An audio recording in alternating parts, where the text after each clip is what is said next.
अस्सलामु अलैकुम वरहमतुल्लाहि वबरकातुहू।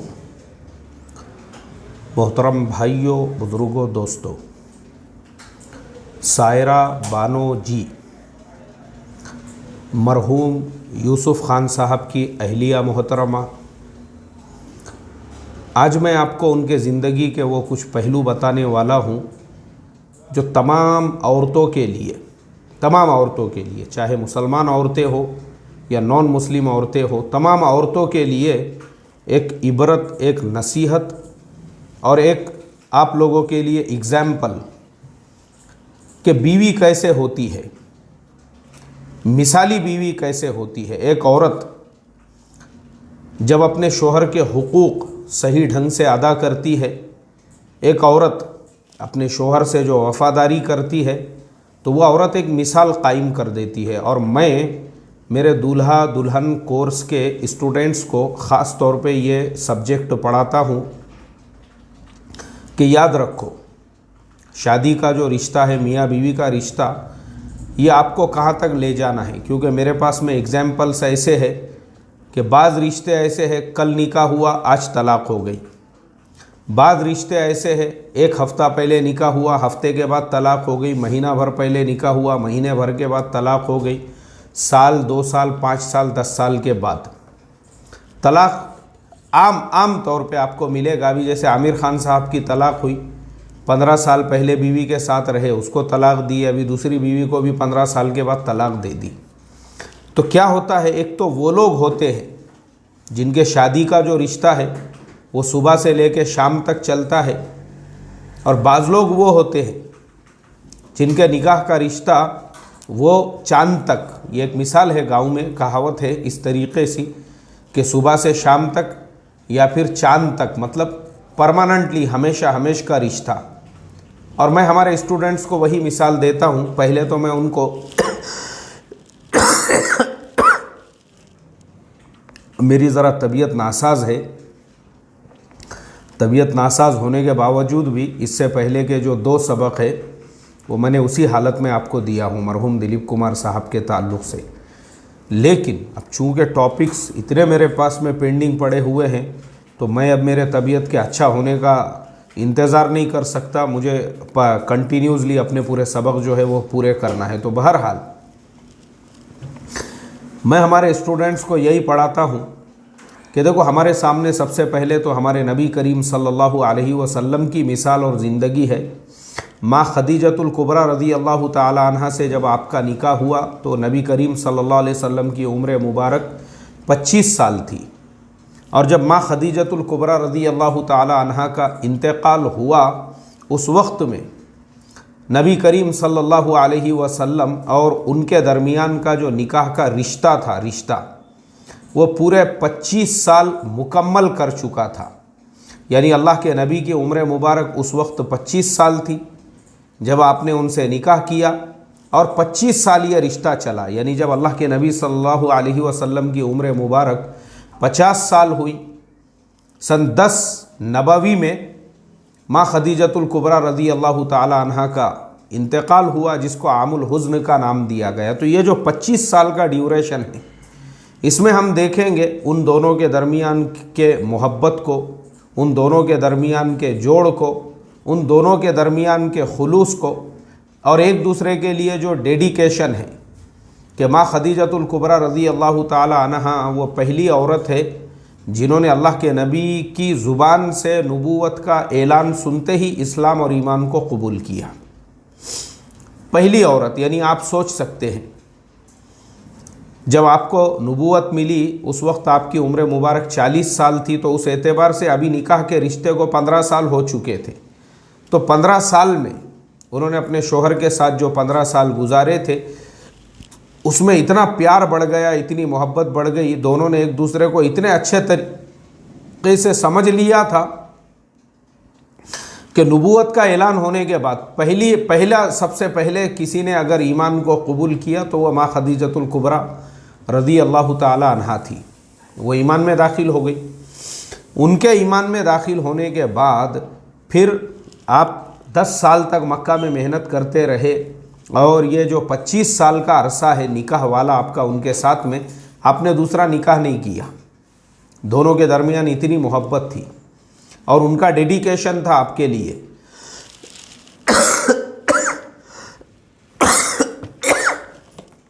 बिस्मिल्लाह, अल्हम्दुलिल्लाह। उसके बाद मैं हमारे स्टूडेंट्स को मिसाल देता हूँ मेरे नाना और नानी की। मेरे नाना और नानी, मेरे नाना की उम्र तकरीबन 90 साल के करीब है, नानी की उम्र तकरीबन 85 साल के करीब है। दोनों की शादी जब हुई थी आज से तकरीबन 70 साल पहले, उस वक्त से लेके आज तक अगर हम देखेंगे तो आज उन दोनों को 70 साल हो चुके हैं, 70 साल। और अल्हम्दुलिल्लाह अल्लाह के फजलो करम से दोनों बाहयात है, अल्हम्दुलिल्लाह दोनों एक दूसरे के साथ है। और माशाअल्लाह उनका जो ख़ानदान है, पोते पोतियों का, नाते नवासियों का, अब आप सोचो मैं उनका नवासा हूँ और इंशाअल्लाह अगले महीने मेरे बेटे का निकाह होने वाला है। उस एतबार से अगर आप देखेंगे तो आप सोच सकते हैं उनकी उम्र जो है 70 साल दोनों ने एक दूसरे के साथ में गुजारे, कभी कोई लड़ाई नहीं, कभी कोई झगड़ा नहीं। क्यों ये सारी चीज़ें, क्यों? क्योंकि ये मियाँ बीवी जब एक दूसरे के हुकूक़ को समझते हैं, एक दूसरे के साथ प्यार मोहब्बत का सुलूक करते हैं। तो मैं हमारे स्टूडेंट्स को यही 2 मिसालें देता हूँ, फिर मैं मेरी भी मिसाल देता हूँ कि देखो आज मेरे निकाह को भी तकरीबन 24 साल हो चुके हैं, 24 साल मेरे भी निकाह को तकरीबन 24 साल हो चुके हैं, 24वां साल ये रनिंग है। लेकिन अल्हम्दुलिल्लाह मैं भी अपनी फैमिली के साथ सेटिस्फाइड हूँ। आज मेरे बच्चों के निकाहों की उम्रें हो चुकी है, ये अल्लाह का फजलो करम है। तो ये हमारा भी जो मैं 24 साल की मिसाल देता हूँ, या मेरे नाना नानी की जो 70 साल उन्होंने एक दूसरे के साथ में गुजारे। और ऐसे ही मैंने सबसे पहले हमारे लिए नमूना तो अल्लाह के नबी है, मा आताकुमुर रसूल फखुदूहु व मा नहाकुम अन्हु फंतहु। जो अल्लाह के नबी ने हमको दे दिया है वो हमारे लिए पहले नंबर पे नमूना है। लेकिन मैंने आपको साथ में ये भी मिसालें दिया। अब इन्हीं मिसालों में एक और मिसाल मैं आपको जोड़ रहा हूँ, वो है मरहूम यूसुफ खान साहब और सायरा बानो।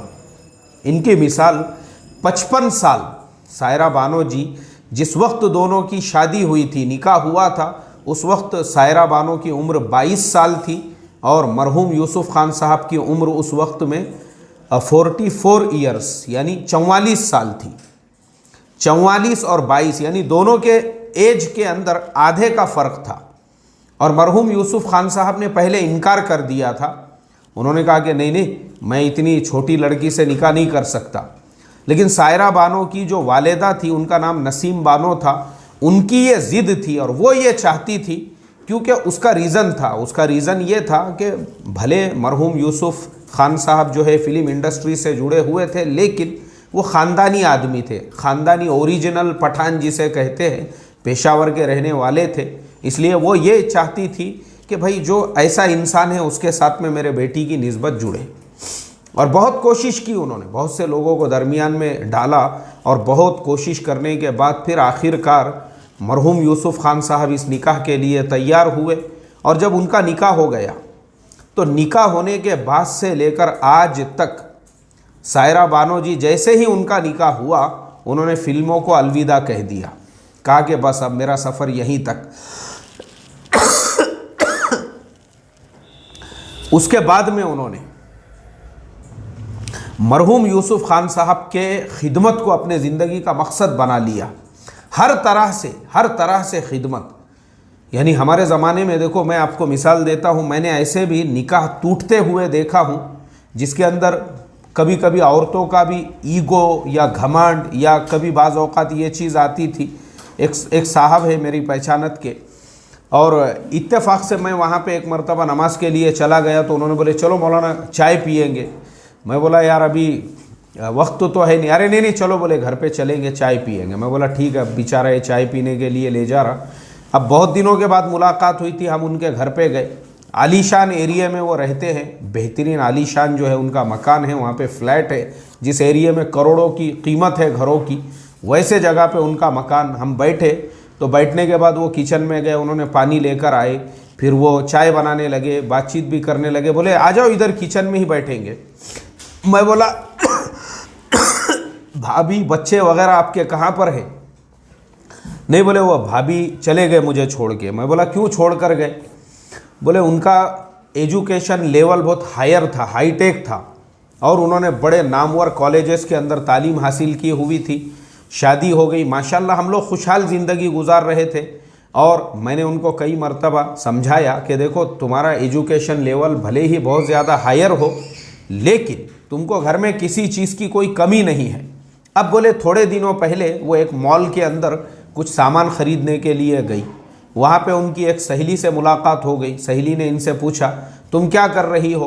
कुछ नहीं, बोले मैं घर पे ही हूँ। अरे तुम तो लाइफ बर्बाद कर रही हो, तुम तो कॉलेज की टॉपर हो। बोले मुझे देखो, मैं फुलानी MNC कंपनी के अंदर जॉब करती थी, अब मैं वहाँ पे सीनियर ऑफिसर हूँ, अब मैं वहाँ की टीम लीडर हूँ, अब मैं वहाँ की ये पोस्ट पे पद पे हूँ, मेरे हाथ के नीचे 40-45 लोग काम करते हैं। क्या तुम ज़िंदगी बर्बाद कर रही हो? तुम तो अपने घर में बच्चों को संभाल रही हो, पाल रही हो, वही तुम्हारा सड़ा गला हुआ हस्बैंड 12 महीने उसी की सूरत देखना है, उसी के जो है खिदमत करना है। अरे लाइफ को तो तुमने बर्बाद कर दिया, फिर इतने बड़े कॉलेज में पढ़ के और इतनी बड़ी डिग्री लेके फ़ायदा क्या हुआ तुमको? तो वो औरत जो थी उसका दिमाग ख़राब हो गया। बोले वो घर पे आई और उसने मेरे से कहा कि मुझे जॉब करना है। अरे भाई तुझे क्या जॉब करना है? मेरे पास 8-10 लोग काम करते हैं, तू जॉब करेंगी लोग क्या कहेंगे कि फुलाने साहब जिनके पास 8-10 लोग नौकर हैं उनकी बीवी जॉब के लिए नहीं, मुझे शौक़ के लिए करना है, मुझे अपनी भी लाइफ को कुछ करना है, मेरे अपने भी कुछ ख्वाब है, मेरे अपने भी कुछ ड्रीम्स है, मेरे अपने भी कुछ सपने हैं। अरे ठीक है भाई, आपके भी ख्वाब है, सपने हैं, ड्रीम्स है, घर पे बैठे बैठे बच्चों को पढ़ाओ, अतराफ़ के बच्चों को पढ़ाओ, कोई बात नहीं, मैं मना नहीं करता हूँ, फ्री में पढ़ाओ, मुफ्त में पढ़ाओ। नहीं, बोले मुझे जॉब ही करना है। अब हमारे दोनों में ये मसले को लेके झगड़े शुरू हो गए, क्योंकि उसका जो ईगो है वो बिल्कुल सामने आ गया और वो औरत घर छोड़ के चली गई। अब वो अपने बच्चों के साथ अपने माँ बाप के पास में रह रही है। सुना है कि किसी कंपनी में अब जॉब के अपॉइंटमेंट भी हो चुका है, जॉब करने के लिए भी जा रही है। जो अधूरे सपने थे उसको वो सपने पूरे करना है। इसलिए मैं अभी घर में अकेला ही हूँ, बोले इसीलिए मैं आपको चाय बना के पिला रहा हूँ। ये रियल वाक़या जो मेरे साथ पेश आया। लेकिन सायरा बानो जी जो है वो भी ये सोच सकती थी, वो हीरोइन अपने ज़माने की, वो हीरोइन जिनके साथ में निकाह करने के लिए मैंने कुछ डिटेल्स जो फाइंड आउट किया तो पता चला बड़े बड़े उस ज़माने के एक्टर ये चाहते थे कि वो उनके साथ में शादी करे, निकाह करे, लेकिन उनकी वालिदा ने सारे रिश्तों को रिजेक्ट किया और दिलीप कुमार साहब को, मरहूम यूसुफ खान साहब को जो है उन्होंने तरजीह दी और उनके साथ उन्होंने अपने बेटी का निकाह पढ़ाया। तो उनके माइंड में, उनके ध्यान में, उनके ख्याल में कभी भी ये ख्याल नहीं आया कि मैं इतनी टॉप की एक्ट्रेस हूँ और मैं इतनी टॉप की हीरोइन हूँ और बड़े बड़े हीरोज़ के साथ में मैंने काम किया हुआ हूँ। तो जब इतने बड़े बड़े एक्टरों के साथ में मैंने काम किया हूँ तो मैं जो है एक अपने से डबल उम्र का जो इंसान है, क्यों उसके पीछे अपनी लाइफ बर्बाद करूं। लेकिन वाकई में काबिल तारीफ़ है सायरा बानो जी, अगर आप तक ये मेरा मैसेज पहुंचता है, वाकई में भी आप काबिल तारीफ़ है। आप एक मिसाली बीवी हो, मिसाली बीवी।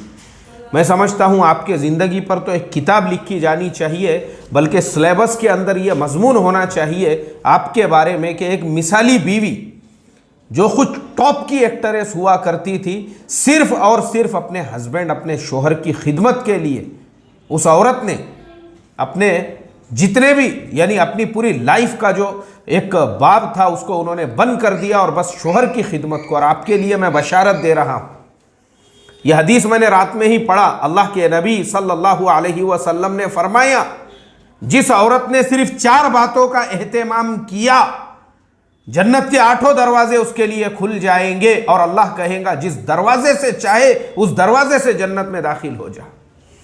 4 बातें क्या है? नमाजों का एहतमाम, रोज़ों का एहतमाम, अपने इस्मत और इफ़्फ़त की हिफाजत और शोहर की फर्मा बरदारी। माशाअल्लाह आपके नमाजों के एहतमाम के बारे में मुझे इंग्लैंड से, कल मैंने जो यूसुफ खान साहब के ऊपर जब एक वीडियो अपने चैनल पे अपलोड किया उसके बाद मुझे शाम में इंग्लैंड से फ़ोन आया, इंग्लैंड से एक साहब का। और उन्होंने मुझे ये बतलाया कि हमारी फैमिली की मुलाकात आपके साथ में और आपकी फैमिली के साथ में जो है एक जगह पर हुई थी, एक हिल स्टेशन पर, और वहाँ पे जब आप लोग एक दूसरे से मिले, बातचीत हुई, सारी चीज़ें हुई, तब उनको ये पता चला कि माशाल्लाह आपके नमाज़ों का जो एहतमाम है वो एक आम मुसलमान औरत से भी ज़्यादा है। लोगों को लगता है यार ये तो हीरोइन थी, इनको क्या नमाज रोज़ा मालूम, लेकिन उन्होंने जो तारीफ़ आपकी की और आपके तारीफ़ में जो कलिमात कहे, और फिर जब उनको ये पता चला कि माशाल्लाह आपके घर में तालीम का पूरा पूरा एहतमाम होता है, और आपके पर्दे को तो कल मैंने देखा, वाकई में भी आपका जो पर्दा भी है काबिल तारीफ़ है। कल मैंने देखा आप जब यूसुफ खान साहब की मय्यत को घर के बाहर ले जाया जा रहा था और आप घर के बाहर खड़ी थी, आपका दुपट्टा थोड़ा सा पीछे चले गया, आपने फ़ौरन हाथ से उसको आगे कर दिया। वाकई में काबिल तारीफ़ है। आप 76 साल की उम्र में भी आपको अपने पर्दे का इतना ख्याल, पर्दे का इतना एहतमाम है। वाकई में भी आप एक मिसाली बीवी है उन लोगों के लिए, तमाम लोगों के लिए और तमाम औरतों के लिए। वाकई में एक मिसाली बीवी जिन्होंने अपनी शोहर की खिदमत को अपनी ज़िंदगी का मकसद बनाया। और कई लोगों के मैंने इस उन्वान पे फिर इंटरव्यूज़ भी सुना कि सायरा जी की ही ये खिदमत की बरकत थी कि आज यूसुफ खान साहब ने 103 साल के फिगर को क्रॉस कर दिया। आप लोग बोलेंगे अरे नहीं, न्यूज़पेपर में तो 98 था, 99 था। नहीं, ये 98 अंग्रेज़ी महीनों के हिसाब से है। हम मुसलमान हिजरी महीनों के ऊपर अमल करते हैं। हमारे हिजरी महीनों को अगर आप देखेंगे तो हर 30 साल में 1 साल का फ़र्क आता है। इस हिसाब से हमको 4 साल बढ़ाना पड़ेंगे। तो अगर हम 4 साल बढ़ाते हैं तो मरहूम यूसुफ खान साहब की उम्र 103 साल होती है। अल्लाहु अकबर। यानी जिस इंसान ने 103 साल की जो ज़िंदगी पाया और इतनी लंबी उम्र जो उनकी गुजरी है, इसके पीछे सिर्फ़ और सिर्फ उनकी अहलिया का, उनकी बीवी का डेडिकेशन है, उनके लिए उनकी खिदमत है और उनसे जो मोहब्बत है, बेलौस मोहब्बत और बेशुमार मोहब्बत सिर्फ़ और सिर्फ अपने हस्बैंड से। बस ये इबरत है उन तमाम औरतों के लिए जो फेसबुक के ऊपर सैकड़ों मर्दों से फ्रेंडशिप करके बैठी हुई है और उनके साथ में चैट करती है। ये इबरत है उन तमाम औरतों के लिए जो व्हाट्सएप के ऊपर गैर और अजनबी मर्दों के साथ में चैट कर रही है। ये इबरत है उन तमाम औरतों के लिए कि घर में अपना हस्बैंड होते हुए भी, जैसे मैंने आज से कुछ दिनों पहले बम्बई का ही एक वाक़या सुनाया था कि एक शोहर को उसने अपने ही घर के अंदर कब्र खोद के ज़िंदा दफन कर दी। अल्लाह हिफाजत फरमाए, सिर्फ अपनी नाजायज़ मोहब्बत के लिए। ये वाक़यात हो रहे हैं समाज के अंदर, नाजायज़ मोहब्बत के लिए, नाजायज़ ताल्लुकात के लिए। लेकिन सायरा जी, आप काबिल तारीफ़ है माशाअल्लाह, जो आपने यूसुफ खान साहब के लिए अपनी लाइफ को पूरी तरह से डेडिकेट किया और जो उनकी खिदमत की, ये आपके ही खिदमत की बरकत है कि आपके शोहर को 103 साल की ज़िंदगी मिली। ये खिदमत की बरकत है। एक बात याद रखो, जिस औरत जो जिस मर्द की खिदमत उसकी बीवी दिल तोड़ के करती है और एकदम यानी उसके कदमों में पड़ जाती है, और वो अपने शोहर को ही, जैसे अल्लाह के नबी ने फरमाया कि अल्लाह के बाद अगर मैं किसी को सजदा करने का हुक्म देता तो बीवी को हुक्म देता वो अपने शोहर को सजदा करे। जब वो बीवी वाकई में भी अपने शोहर को उस दर्जे पर समझती है तो वो शोहर एक मेंटली जो है ना पूरी तरह से वो फ्री रहता है। उसको टेंशन नाम की कोई चीज़ पता नहीं होती है। वो उसके खाने का बराबर ख्याल रखती है, वो उसके हर चीज़ का ख्याल रखती है ना। तो ऐसे ही शोहर वो 100 साल के फिगर को और 103 साल के फिगर को क्रॉस करते हैं। ये बीवियों की कुर्बानियों से होता है। वरना बस मैं एक वाक़या सुना के अपनी बात को ख़त्म करूँगा। मेरे पहचान में एक साहब, मुश्किल से उनकी 60 साल भी अभी उम्र नहीं हुई थी, वो बेचारे का इंतकाल हो गया मेजर हार्ट अटैक से। और मुझे जो है उनके इंतकाल की जब इत्तला और ख़बर मिली तो बेसाख्ता मेरी आंखों से आंसू बहने लगे और मुझे याद आया। मैं सोचने लगा यार इस इंसान की उम्र अभी 60 साल भी पूरी नहीं हुई, 55-60 के बीच में ही ये बेचारे का इंतकाल हो गया, वो भी टेंशनों की वजह से, हार्ट अटैक की वजह से। क्योंकि वो जो साहब है मेरे अजीज़ दोस्त थे, वो मुझे आकर अपने दुखड़े सुनाया करते थे। वो मुझे ये सुनाया करते थे कि मौलाना मेरी बीवी मुझे कैसे टॉर्चर कर रही है, मैं मेरे घर में ही टॉर्चर हो रहा हूँ और मेरे बीवी की वजह से मुझे ब्लड प्रेशर हो चुका है, मुझे हाइपरटेंशन हो चुका है, ये सारी बीमारियां। अच्छा, मैं बोला बीवी क्यों टॉर्चर कर रही है? बोले सिर्फ इस वजह से क्योंकि मैं एक कंपनी में परमानेंटली जॉब के लिए था, हर महीने मुझे सैलरी मिलती थी, हर महीने मैं जब कमा के घर पे लाकर देता था तो बीवी मेरा मोस्ट वेलकम करती थी और माशाल्लाह बड़ी मुझे जो है खुश हुआ करती थी। लेकिन मैं रिटायर हो गया। अब ये लॉकडाउन की वजह से, ये सारे हालात की वजह से लोगों की नौकरियां जा रही है, मेरी भी नौकरी चली गई। जैसे ही उसको पता चला मेरी नौकरी चली गई, उस दिन से ही उसका रवैया बिल्कुल बदल गया। यानी मैं खुद टेंशन में आ गया। अरे भाई, ये वही औरत है जो कल तक मेरी इतनी खिदमत करती थी, जब तक मुझे सैलरी मिल रही थी हर महीने, और जैसे ही मेरी सैलरी बंद हो गई इसका तो रवैया पूरी तरह से बंद हो गया। फिर वो मुझे टॉर्चर करने लगी। 2-4 दिन नहीं गुजरे तो उसने शुरू कर दिया, अरे तुम जॉब देखो, अरे तुम काम देखो, अरे कुछ तो भी धंधा करो, कुछ तो भी बिजनेस करो, देखो और कहीं पे कुछ देखो। तो मैंने उसको समझाया, अरे बाबा मुझे बैठने दे ज़रा घर पे और 15-20 दिन, महीना भर देखता मैं कुछ तो भी। नहीं, घर पे बैठ के क्या करते, फुकट के टुकड़े तोड़ते तुम। इन्ना लिल्लाहि व इन्ना इलैहि राजिऊन। यानी देखो, जिस हस्बैंड ने अभी तक बीवी के साथ में आज 20 साल, 25 साल, 30 साल गुजार दिए, उनके जो बच्चे हुए उनको बड़ा करके वो बच्चे आज जो है खुद जॉब्स कर रहे हैं, उनकी सैलरी घर में आ रही है, माशाल्लाह घर चल रहा है। लेकिन सिर्फ शोहर घर पे बैठ गया तो वो औरत ने उसको टेंशन देना शुरू कर दी। नहीं, फुकट के टुकड़े तोड़ रहे, शर्म आ रही नहीं तुम्हारे को? बेटे कमा रहे, वो मेहनत कर रहे, और तुम बैठे हुए घर पे औलाद के टुकड़ों पे पल रहे, शर्म नहीं आ रही तुमको? यानी उनको इतना टॉर्चर की, उन्होंने कहा कि मेरे तो पैरों के नीचे से ज़मीन निकल गई। अरे भाई, अब तक मैंने तुम लोगों के लिए जो कुछ भी किया था, साला तुमने एक जुमले में वो पूरे एहसान, मेरी 30 साल की मेहनत को ख़त्म कर दी है। बोले मेरे को इतना, मुझे बीपी क्या है पता नहीं था, बोले अभी तक हाइपरटेंशन मुझे पता नहीं था। उस दिन पहली मर्तबा मेरी जब हालत, मैं बेहाल हो गया, डॉक्टर साहब के पास गया तो उन्होंने बोले यार तुमको अभी तक तो कभी बीपी देखने को नहीं मिला था, लेकिन क्या बात है आज तुम ये इतना बीपी हाई हो गया हुआ तुम्हारा, क्या रीज़न है उसका? वो आदमी इतना टेंशन में आया, यानी अंदर से टूट गया वो पूरी तरह से।